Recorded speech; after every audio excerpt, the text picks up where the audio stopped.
नमस्कार मित्रांनो, myself Omkar Sendure, executive engineer water resource department government of Maharashtra. आजच्या व्हिडिओमध्ये एक्सपेक्टेड कट ऑफ MPSC प्रीचा म्हणजे मेन्ससाठी किती लागेल तो या ठिकाणी आपण डिस्कस करणार आहे.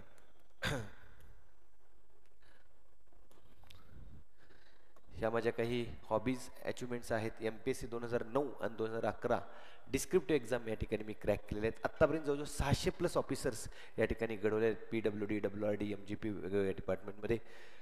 टीचिंग माझं पॅशन आहे. On behalf of Vidyasagar academy and career development centre I welcome you all. कुठल्याही सिव्हिल इंजिनिअरिंग एक्झामची तयारी करायची असेल तर तुम्ही ह्या नंबरला कॉन्टॅक्ट करू शकता. आता गुगल फॉर्म शेअर केला होता, त्याच्यावरती 374 रिस्पॉन्सेस यावर्षी प्राप्त झालेले आहेत.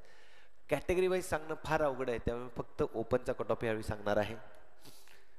सगळा डाटा ऑथेंटिक आहे असं आपण मानूया. स्पेशली बाउंड्री कॅन्डिडेट जे आहेत त्यांनी होप सोडू नका, कारण हा एक फक्त आमचा अंदाज आहे. याच्यामध्ये थोडाफार चेंज होऊ शकतो. एक मार्क महत्वाचा आहे. ±10चं व्हेरिएशन राहू शकतं. डायनॅमिक फॅक्टर्स, डिपार्टमेंट खूप व्हॅकंट झालेला आहे, रिटायरमेंट झालेले आहेत, प्रमोशन्स झालेले आहेत. त्यामुळे डिपार्टमेंट या ठिकाणी जागा एक्स्ट्रा काढू शकतं. 2023 मध्ये तुम्ही बघितला तसं 2024 मध्येही वाढू शकतात, नाहीतर नवीन 2025च्या ह्याच्यामध्ये जागा येऊ शकतात. तर आन्सर किंवा सुद्धा ±5 मार्कचा चेंज होऊ शकतो.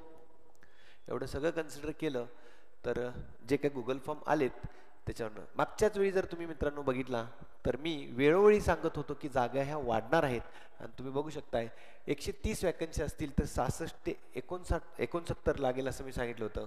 431 पहिली इन्फॉर्मेशन 431ची होती आणि 495ची इन्फॉर्मेशन मी सध्या तुम्हाला सर्वांना दिली होती, ॲडव्हान्समध्ये दिली होती. आणि त्यावेळी कट ऑफ 54 ते 60 ओपन जनरलचा सांगितला होता. आणि MPSCचा रिझल्ट बघायचा आहे, एक्झॅक्ट 50 रिझल्ट लागलेला आहे. 495 झाल्यामुळे अजून थोडा कट ऑफ खाली आलेला आहे. फिमेलचा बघा 44.50, तो पण 45 ते 51 ह्या रेंजमध्ये या ठिकाणी आहे. अगदी EWSचा जरी बघितला 53 ते 57, तर EWS 50च्या रेंजमध्ये या ठिकाणी आहे. म्हणजे जे काय डाटा तुम्ही भरला होता त्याचं जे काय अनालिसिस केलं आणि वाढलेल्या व्हॅकन्सीच्या हिशोबानं जे काय माझं एक्सपिरियन्स आहे तो या ठिकाणी शेअर केला. तसंच किती लागेल कट ऑफ ह्याची जी आतुरता आहे, स्पेशली ओनली ओपन कॅटेगरी, तर मित्रांनो माझ्या हिशोबानं यावेळी 73 ते 78 कन्सिडरिंग, चुकून 46 झाले, 45 कन्सिडर करा. 45 व्हॅकन्सीजच्या अनुषंगाने 73 to 78 या ठिकाणी कट ऑफ लागू शकतो. फिमेलसाठी बघितलं तर 65 ते 70 आणि स्पोर्ट्सचा साधारण 10-12च्या अंदाज आसपास लागू शकतो. तर अशा पद्धतीनं या ठिकाणी कट ऑफ लागण्याची शक्यता आहे. तरीसुद्धा अजून होप्स बाउंड्रीवाल्यांनी सोडू नका.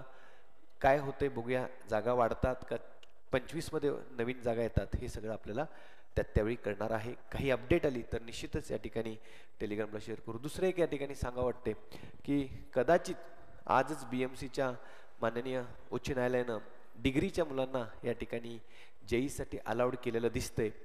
जर तसं झालं तर लवकरच एक शुद्धीपत्रक येईल आणि त्या शुद्धीपत्रकप्रमाणे डिग्रीच्या मुलांना सुद्धा JEEचा फॉर्म भरता येणार आहे. तर जास्तीत जास्त डिग्रीच्या मुलांनी ह्याचा फायदा या ठिकाणी घेऊ शकता. BMC JEEचा फॉर्म भरू शकता जर तसं शुद्धीपत्रक आलं तर येईलच अशी अपेक्षा आहे. All the best. चांगल्या पद्धतीनं तयारी करा. थँक्यू.